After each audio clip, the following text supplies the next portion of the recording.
Hi, this is David Shoemaker, and I'd like to welcome you to Living Thelema. Now, this segment is going to be the first of two parts that I'm doing in a series called Tarot and the Path of Initiation. Now, probably the most misunderstood thing about Tarot, as you've probably seen, is that it is merely a device for divination. And I think what is often missed is that the reason that it is such a magnificent system for divination is that it is a complete representation of all of the possibilities in the universe. It is a complete symbolic map of the transformative processes that are active in the universe and in every individual walking the path of spiritual attainment. When you think about it, there's really no way that any system could be ideal for divination unless it embodies all of these possibilities. Because, for example, you have a question in mind and you want to get a definitive answer. Well, if there's certain aspects of life, consciousness, transformation that are simply inaccessible or inexpressible in the system, then it's not going to work. It's not going to be broad enough to give you the fullest answer you need. So with all this in mind in terms of Tarot's utility as a divination tool, let's bring it back home to our real purpose in this segment and the next, which is to talk about the Tarot as a symbolic map of the transformation occurring in you as you walk the path. And most particularly, I'm going to be talking about the unfolding transformative processes represented in the trumps of the Tarot, which correspond, of course, to the paths on the Tree of Life, leading up to the attainment of knowledge and conversation of the Holy Guardian Angel. Now, if you've been listening to any of my previous segments, you know I have a strong emphasis on practical utility of these symbols and systems. So I'm not going to be spending too much time simply describing the imagery of the cards, as much as looking at the basic symbolism of the cards as it conveys the transformative processes in action at the various stages leading up to knowledge and conversation. And it's my hope that after you listen to this and the next segment, you'll have a deeper understanding of not just the cards themselves, but of what's going on inside of you as you walk the path. Now, since you're only hearing my audio and you don't have any visual cues for the trumps that I'm discussing, I want to suggest that you get out your Thoth Tarot and pull out the trumps that we'll be looking at. And also, if you have access to a diagram of the Tree of Life that has the paths, Hebrew letter attributions, and trump attributions on the diagram, that's going to be very handy as well. Also, there will be some recommended readings listed on the Speech and the Silence blog and at the livingthelema.com site. Now, many of you probably know this much, but just to make sure it's clear, the entirety of the Tarot can be mapped out onto the Tree of Life. The Sephiroth are more like static states of consciousness and are attributed to the small cards and court cards of the Tarot. And the paths are the transformative processes related to the interplay of the Sephiroth they connect. So a lot of the discussion here is going to focus on that aspect of it, the way that the trumps can be seen as mediators in terms of the influences of the two Sephiroth that they connect. And you'll see how that relates to the transformative processes that are underway. Now, also, as you probably know, the AA system of attainment is set up on the Tree of Life so that each Sephira on the Tree of Life is a grade that you move through as you advance.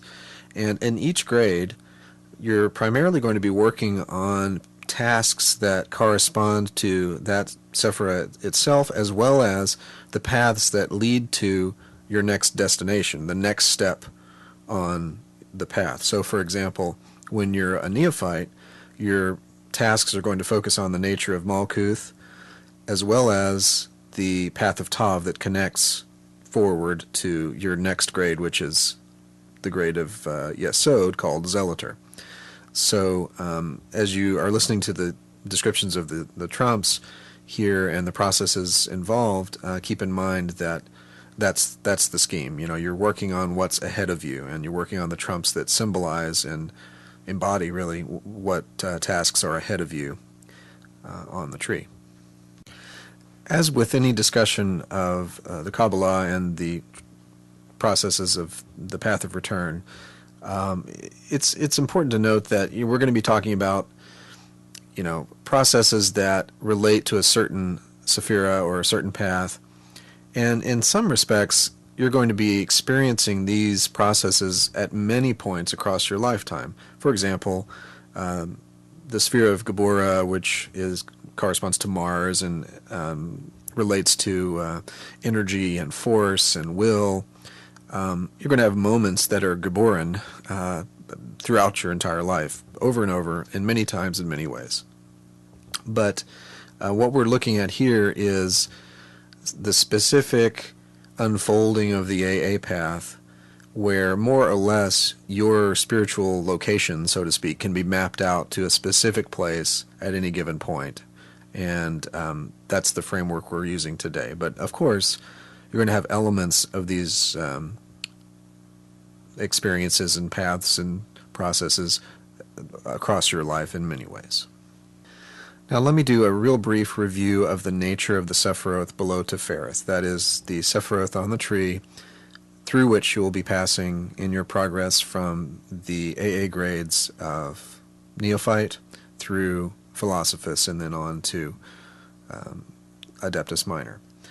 Now, the grade of Neophytes attributed to Malkuth, and Malkuth is related to Earth and is related to the physical body and the physical world, the material universe, that sort of thing. The sphere of Yesod is the sphere related to the Zealot Er grade, and Yesod is like subconscious processes, autonomic processes in the mind body. The sphere of Hod, which corresponds to the grade of Practicus, is more or less the everyday human intellect. And then the sphere of Netzach, which corresponds to the grade of Philosophus, is emotion and aspiration and desire and those sorts of things. So just a real brief review for those of you who may be less familiar with this terminology and how it's used in our work. Okay, so let's begin with the grade of Neophyte and the tasks related to it. So the nature of the task is going to correspond to the sphere of Malkuth and to the path of Tav, which is the universe trump in the Tarot. So, of course, the symbolism of Malkuth is that of the material world. The symbolism of Yesod is that of the subconscious, and in many senses the subtle mind, the astral realm. So what's happening to the initiative of Malkuth, to the neophyte, is that there is an increased perception, gradually increasing perception, of the subtle forces interpenetrating the material world. And an increase in the recognition that these same forces are the substrate of your own physical being. The path of Tav, the universe trump, corresponds to the Muladhara chakra. So we're looking at the beginnings of the rising of what's traditionally called the Kundalini force. We'll talk some more about this in a minute. Now, universal mind is a force, as we are taught. It's the creative power of the universe itself. And this force manifests in forms. And form is a concept that relates to both Saturn and Earth, both of which correspond to the universe trump and the physical world. We awaken our senses to the perception of mind as living force. These are the realities of the power of the formative world of Yetzirah, which is opening up to us as we approach the grade of Zealot Er. And it's often in this phase that initiates begin to describe increased perception of astral forms and energies, sometimes quite vividly, even to the level where it appears as a physical sort of sensation. Now, the initiate of Malkuth is starting to experience a an acceleration of this, a certain differentiation. There is a stepping back from oneself for self-reflection, and this can be pretty painful. We're asking, who am I? And it's not that we know ourselves any less than before, but we feel lost because we're really getting our first major glimpse of how much we don't know. When we recognize that there is so much more to the physical world than we have previously thought, we are led more or less inevitably to the conclusion that there's way more to us as individuals than we ever thought. And this is pretty disorienting. You have to reconceptualize everything about your own nature. And if you can remember the last time you confronted some sort of avoided or lesser-known aspects of yourself and were a little bit shocked at what you found, a little bit disoriented, imagine how much more so that would be the case when you're not just uncovering, looking under a rock and finding a new aspect of your personality to explore, but you're finding here a new aspect of your very being to explore, and that's no small thing. So let's take it from there and look at specifically the symbolism of the universe trump. So I'm going to suggest that you pause the podcast for a second and spend 2 or 3 minutes to just look at the universe trump, and then when you've had a chance to do a little bit of meditation on that, continue with what I'm about to say. So let's take note of a few of the things we notice on the trump. For example, the figure in the card, central figure, has her legs in the form of a cross. And if you remember, cross is the meaning of the word tav, the Hebrew letter, and also alludes to the 4 elements.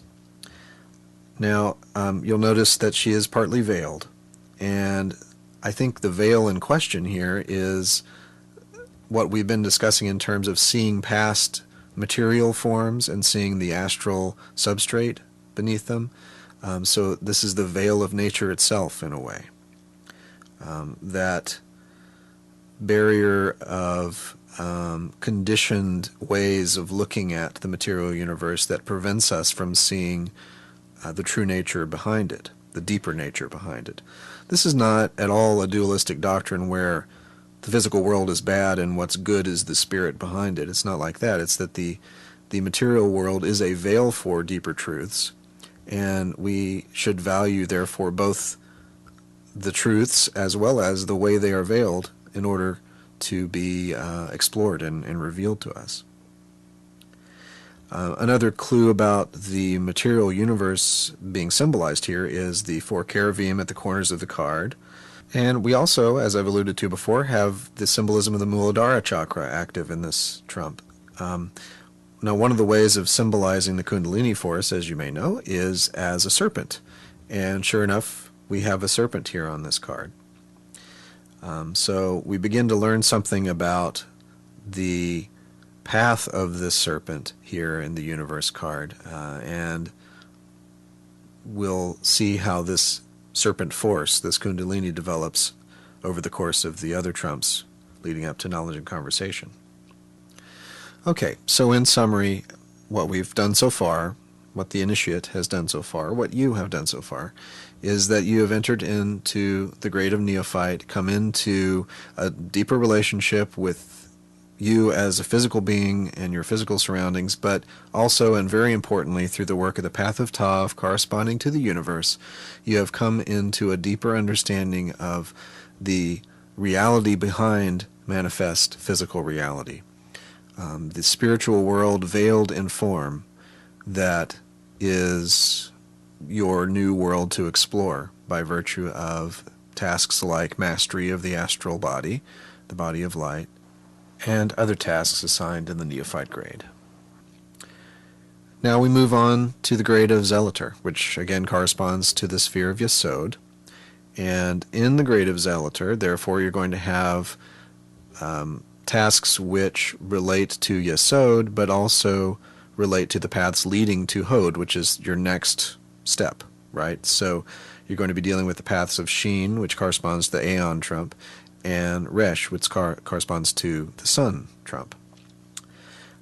So what's happening here? Again, yes, Sod is subconsciousness, is sex consciousness, is autonomic processes. The nature and function of the personal unconscious mind is clarified. We begin conscious, willed movement of the astral light within our own sphere. The initiate comes into closer contact with the unconscious patterns, which are the foundation of his or her being. Intuition, as the voice of the holy guardian angel, is increasingly heard and attended to and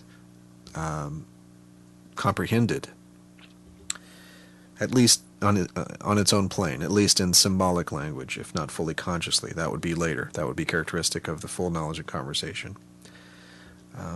We're increasingly aware of the connection between autonomic functions of the body and this higher intuition.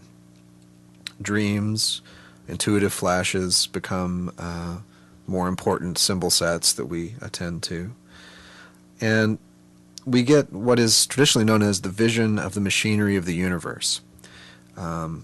Nice poetic name, but I think what's happening here in many people is that we're actually beginning to feel universal mind in operation as it flowers up through our individual consciousness. Now, this is not simply an intellectual understanding or belief that all consciousness is connected or all things are one or some sort of metaphysical concept like that. Many of us, from the beginning of the path, may at least be able to intellectually grasp the idea that that's what we're shooting for or that's what we believe about the universe. What we're talking about here is an experiential awareness, a definite knowing from inner experience that the universal mind is operative in both subtle and powerful ways in individualized lives and consciousness. And that is one way of thinking about the vision of the machinery of the universe. Now, let's look at the Aeon trump, which corresponds to the path of Sheen, connecting Malkuth, the sphere of the elements and of the senses and of the physical world and physical body, with Hod, the sphere of the intellect. So take a few minutes, just as before, to gaze at this card and meditate on the symbols, and then we'll resume talking about it. So, if you look at the card, the thing you'll immediately notice, of course, is that this is virtually a condensation of the ideas present on the Stele of Revealing. We have Nuit, Hadit, and Heru Raha, all symbolized on the card. Nuit arched above, Hadit as the winged globe, and Heru Raha in the twin forms of active and passive corresponding to Ra-Hurquit, the hawk-headed god on the throne, and Hurparkrat, the figure giving the sign of silence. So a condensation of all the concepts central to the Aeon and the cosmology of the Aeon displayed for us. And that's the nature of the card. That's the nature of the energies depicted here. This is the Aeonic force itself, flooding the world, its people, its culture, with force, transformative force. And just as the new Aeon brought in this force for humanity as a whole, the path of Sheen in each individual is that channel of transforming consciousness which revolutionizes the structures of the individual. So this is that force coming into you, out of your Hod into your Malkuth, that is transformative and revolutionary. It brings you into the new Aeon and dissolves the existing forms and limiting structures that may be present in you. This is attributed to fire, this card, and that's what fire does, right? It burns things up, it transforms, revolutionizes things. Now, older versions of the card had an angel calling the dead to awaken, and I think that was the old Aeon's best way of approximating the action of the Holy Guardian Angel, but we have a clearer vision of this now in the new Aeon, whereby we know we don't need to be redeemed from death or be overly focused on the catastrophic nature of death, as would have been understood in the old Aeon, but instead we get life-affirming symbols of regeneration and transformation that are accessible to us in every moment of our lives. So the initiate of Yesod, aspiring to the sphere of Hod, aspiring to move on to the greater practicus, must come to terms with these transformations in himself or herself. Okay, so let's move on to the last trump we're going to consider today, which is the sun, corresponding to the letter Resh and connecting Yesod and Hod. Now, take a few minutes, as before, to gaze at the card, and then we'll continue. So, again, this card connects Yesod to Hod. Yesod, the subconscious mind, Hod, the conscious mind, in the everyday human intellect sense. So, our central symbol, though, of course, is the sun, and if we understand, much as the Aeon card had a sort of a macrocosmic and microcosmic import, so we have the same here. The sun in our physical universe is life-giving, brings light and vision and clarity to the physical world, and just so, the sun within us, the sun reflected in our own intellect, our own mental capacity, can help us cut through the obscurity, the confusion, the clouds of illusion that can be in our subconscious mind. Now, in particular, in the new Aeon, one of the things that we all need, that we all have to face, given the cultural conditioning that we've had for a few thousand years, is dealing with the restrictions of freedom that are brought about by sin-based religion, by that sort of dualistic sin-based consciousness that's pretty embedded in most cultures. And we have to overturn that in ourselves by allowing that clarity, reflecting the light of the Holy Guardian Angel, letting that sun shine forth into our subconscious mind and free it, essentially, liberate it.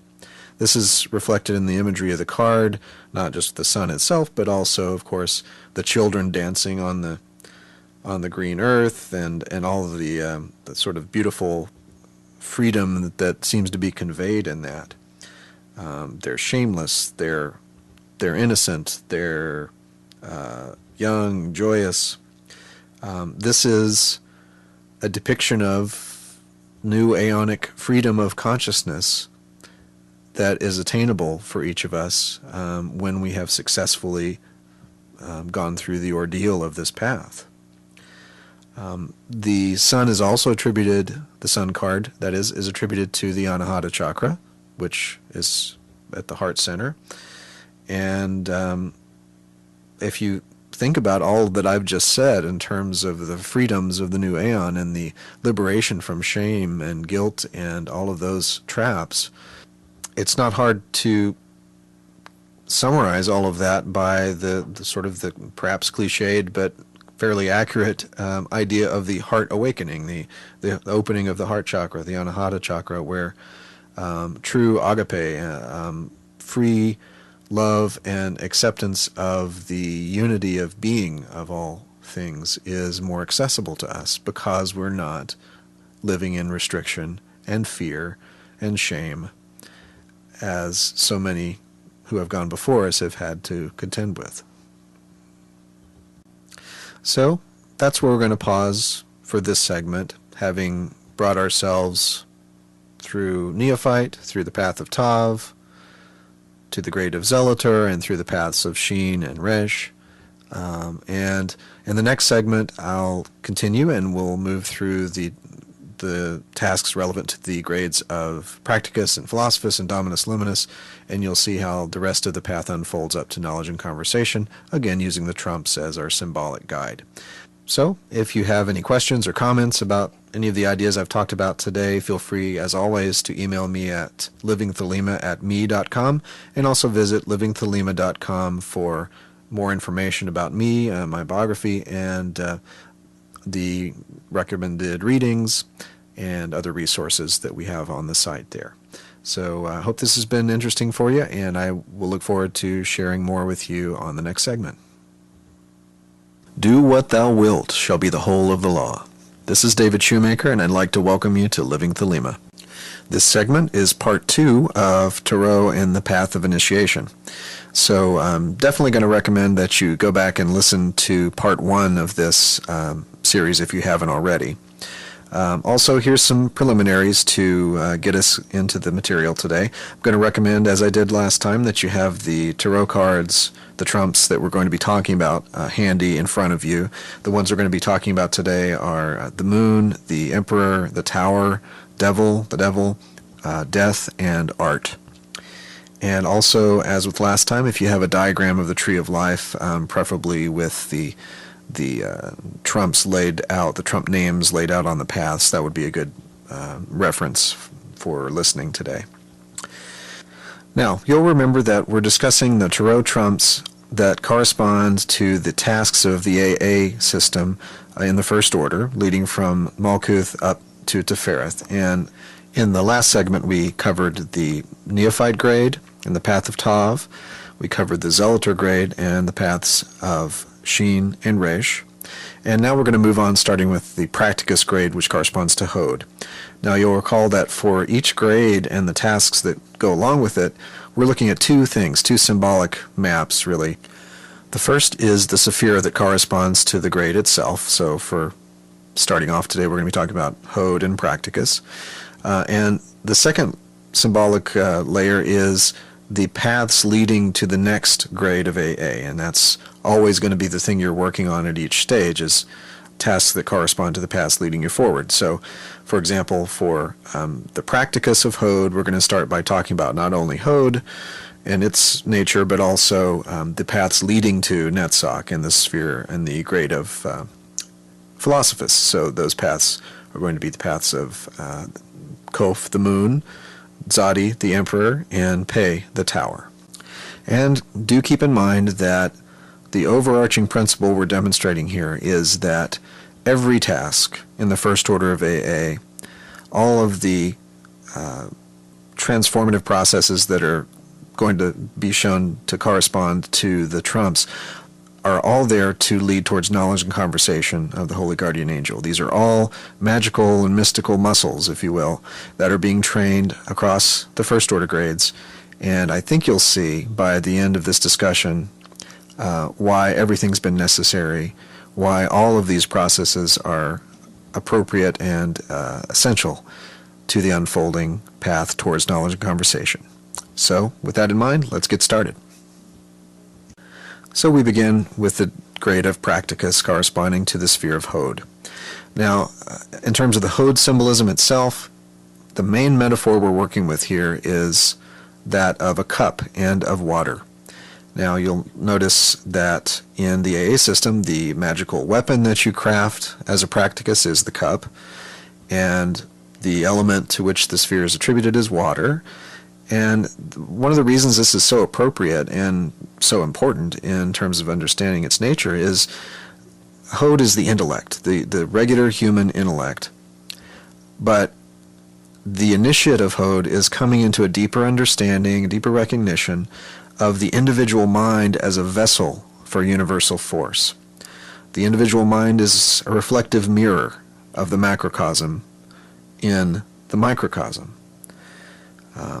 The initiate of Hod, through various practices, is beginning the conscious direction of this magical force, this universal force, to specific ends.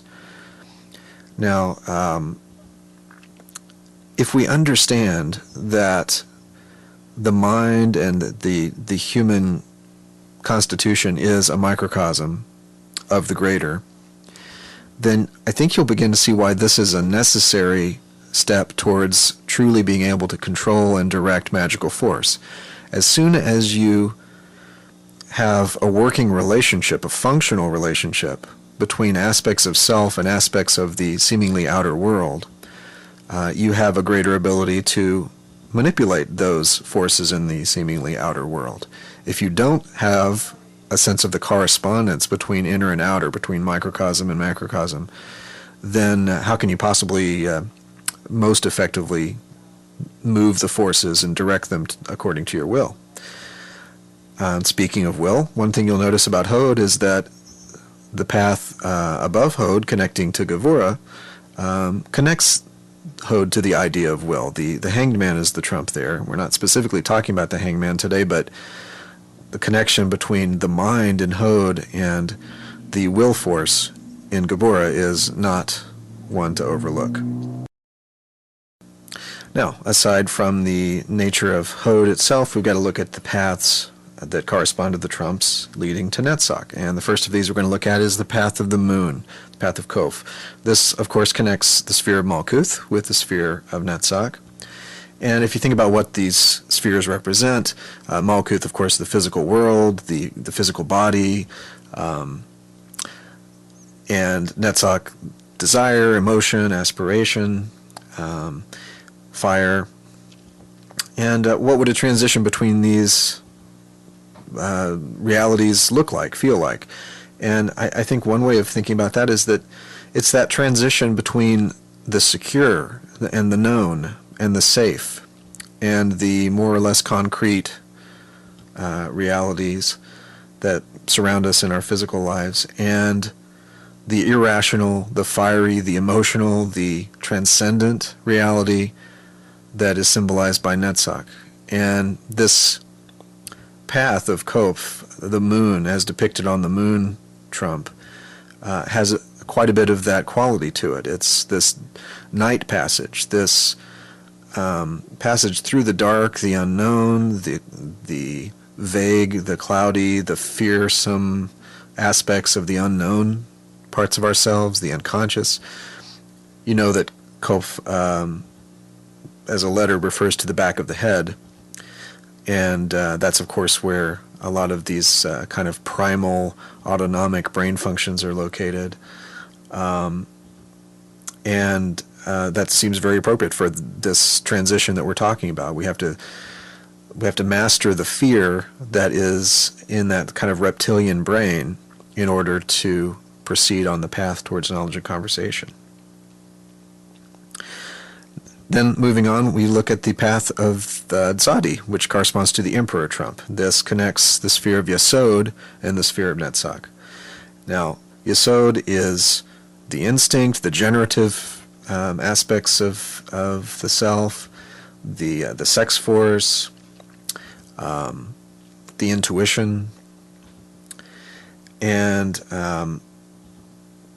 so what we're looking at here is this transitional energy between those instinctive energies and the desire and aspiration of Netzach. So the channeling, the direction of the forces resident in the Yesod center toward the aim of knowledge and conversation, towards the greater spiritual aims. This is what we are talking about when we talk about Sati as a fishhook. You know, Liber Sati has a lot of this kind of feeling to it about the initiator bringing up the force and fire into goal-directed progress on the path. And the Emperor on this card is that force within us that raises the instinctual energies of Yesod and directs them towards our aspirational goals. Sati as a verb means to contemplate, and one of the methods in the AA system of achieving this transformational process is Raja Yoga, which of course is a contemplative, meditative path. Now, the third and final path of relevance to the practicus is that of the path of Pe, the tower trump. Now, one of the greatest obstacles to any spiritual progress, any path of attainment, is the calcification of old and outworn forms, structures, ideas, aspects of self, ideas of self, and so on.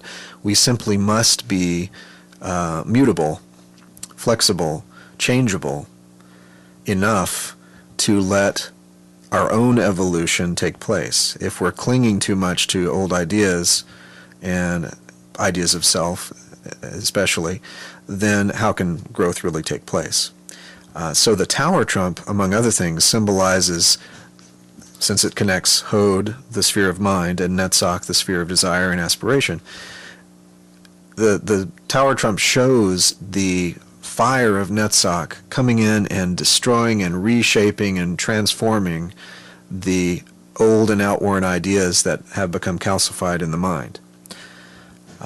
So this life force from Netzach comes in a fiery fashion, as is pretty graphically depicted on the card, and blasts apart this tower, and the ideas of self tumble out as these sort of geometrical figures you see on the card. And finally, the Tower card represents the Svadhisthana chakra. As we've seen in previous grades, we had the Muladhara chakra activated with the Universe trump. We had the Anahata chakra activated with the Sun trump, and now we have the Svadhisthana chakra activated with the Tower trump. Now, we're moving on now to the grade of Philosophus, and actually the grades of Philosophus and Dominus Liminus.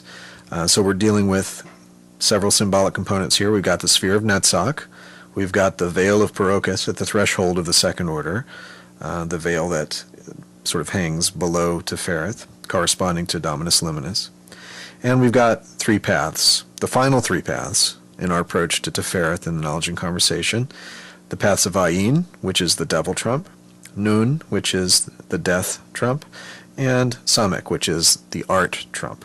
So let's begin with a consideration of the nature of Netzach. As we've said a couple times today, the Netzach represents desire and aspiration, the fire within, the force, which is the complement of the form of Hod, the emotion, which is the complement of the intellect. And at this stage of the path, everything we've done so far has, in one sense, been fashioning ourselves into something akin to a magical lamp, where we have the structure of the lamp, we have the fuel in the lamp, and what we need is the fire, the spark that's going to light the lamp. And I think this is a pretty good metaphor for what Netzach represents. This is the place, as we round the bend of Netzach and aim towards Tefereth, this is the place where the fire of aspiration itself lights that lamp that we've been fashioning all along. And a supremely important phase of the work. That's why you see tasks like Liber Astarte, which is the Bhakti Yoga, central Bhakti Yoga practice of the Philosophists, and things like that that fire up the aspiration and direct it towards a one-pointed goal, which is where we bridge into the Dominus Liminus grade, where everything that's gone before is sort of harmonized and synthesized and directed one-pointedly towards knowledge and conversation.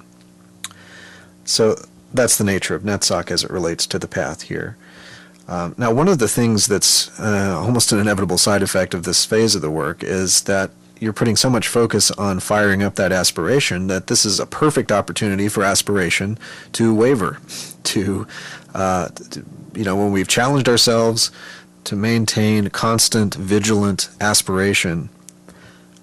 As with many yoga-type tasks, the ego has some games to play with us, and it will test our devotion, it will test our desire, our aspiration. One of the ways it does that is by kind of crumbling in on itself, and we begin to doubt our own capacity and our own ability to succeed. There's great opportunities here to get bogged down and depressed in the work, and really the main piece of advice I would offer for this, and this I guess is advice you could take at a lot of places on the path, is just don't stop moving, don't stop working. Turns out the opposite of being stuck is going somewhere, and if you are continuing to move, you are continuing to progress. Now, one of the fascinating ways that this stagnation and despair may tend to manifest itself is depicted in the Devil trump. Now, the devil is those aspects of life that seem ugly, that seem threatening, that seem evil even to us.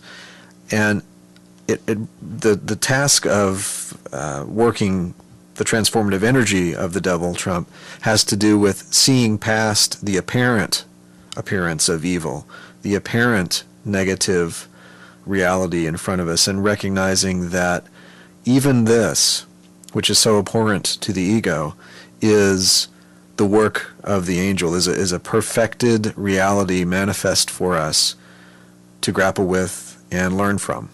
And if we get distracted by the ego's response to things, and we start to believe that anything the ego doesn't like is bad, and anything the ego does like is good, then we're missing the point, and we're still clinging too tightly to egoic perception. So the devil card says, the lesson of the devil card is, don't buy the ego's response to reality, and see that the initiator is present, meaning the HGA, is present in your everyday experience, whether it's perceived as positive or negative.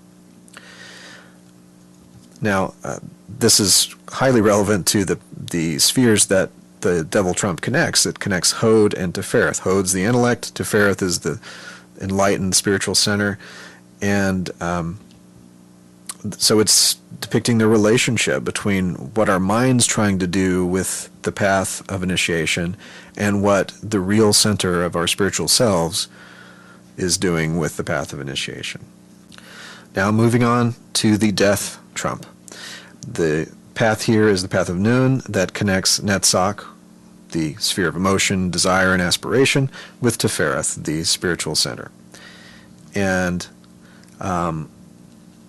if you look at the card, I mean, on the surface, just as with the devil, on the surface, this is something that appears negative, at least as conventionally perceived in most human cultures. The idea of death is a catastrophic end, and yet the nature of the transformative process of the path of Nun is that the ego lets go of the idea of catastrophic death, just as with the path of the devil, it's let go of the idea of evil and has transformed that into something spiritually useful. So the real mystery here with the death trump is that it's not death as an end, it's apparent death as a transformation of form. That is, the perception of the underlying truth of life, which is there is no end, there is simply transformation. As a verb, the word nun means to sprout. And put in context of what we've been discussing here, the meaning is pretty obvious, that every change, every apparent catastrophe of destruction is a mystery of regeneration and of new growth, of old forms giving way to new forms. In a way, it's not unlike the transformation we saw on the Tower trump, except at a slightly different level. All life is constantly being transformed, and if we identify with solid, calcified form, we perceive it as catastrophic death. But if we identify with the transformative process itself, if we identify with the eternal unfolding evolution of all things, then there is majesty and wonder and beauty in this process. And that's a clearly essential step in terms of the evolution of the self, letting go of those forms of the self in order to move forward in our path. Now, the final card we're going to consider at this stage is the art card, and this, of course, is the trump that corresponds to the path of Samek between Yesod and Tefereth. Yesod being the generative, sexual, instinctual, subconscious forces, and Tefereth being the enlightened spiritual center. Now, the word Samek, of course, means a prop or a support, and corresponding to Sagittarius, the arrow, this path between Yesod and Tefereth is deeply embedded with symbols that all relate to the uplifting of the self, the the firing of that arrow of aspiration toward Tefereth. And of course, one of the mysteries of the approach to Tefereth is that it's not from the sphere you would think. It's not from the last grade sphere that you went through of Netzach, which would appear to be the logical, I guess, place to start from. But instead, it's from Yesod, the up the middle pillar of the tree. Now, Yesod as a sphere is attributed to the moon, and Tefereth as a sphere is attributed to the sun. So one of the things encoded here is the union of the sun and the moon. Another thing that's symbolically encoded here is represented by the vitriol name on the card itself, which translated means visit the interior of the earth. By rectification thou shalt find the hidden stone.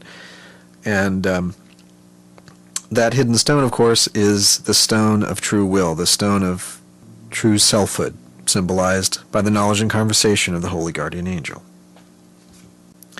So, with that, we've done it. We've walked through all of the grades leading up to Tefereth, looked at the transformative processes as embodied in the tarot trumps that correspond to the paths and the various grade tasks. And at this point, if you want to explore more about the nature of the final attainment of knowledge and conversation of the Holy Guardian Angel, I guess I would suggest you go back, if you haven't already, and listen to my Living Thelema segment on the HGA, and also the segment on True Will, which is very relevant. You may also find the two segments I did on the methods and tools of AA overlap in important ways with what we've been discussing in these two segments.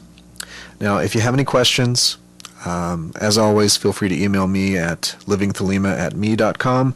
Also, livingthelema.com has resources and my bio if you're interested.